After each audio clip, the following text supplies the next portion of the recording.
What if God promised you something that felt completely impossible? A promise so big that even time itself seemed against it. This is the story of Sarah. Sarah was the wife of Abraham, a woman chosen but tested by time. God promised Abraham a son, a great nation, a future beyond imagination. But Sarah had no child. Years passed, then more years. Nothing changed. She watched others hold their children, heard laughter in homes, saw life grow around her, but her arms remained empty. The waiting became heavy, and slowly, hope began to fade.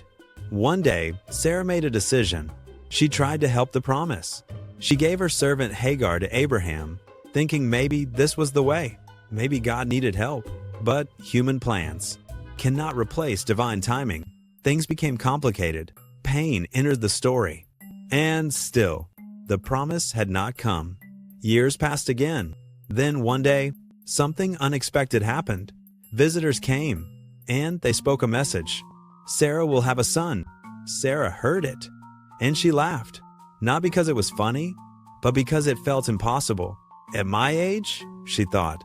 But God heard her, and He asked, "Is anything too hard for the Lord?" That question changed everything, because this was never about Sarah's strength, but about God's power. And then, the impossible happened.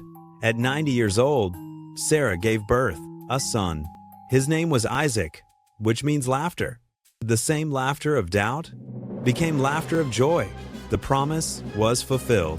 Not early, not late, but at the perfect time. So, if you are waiting, if you feel forgotten, if your promise feels too far away, remember Sarah. She waited. She doubted. She laughed. But in the end, she believed. And her story reminds us, God is never late. God never forgets. God always keeps His promises.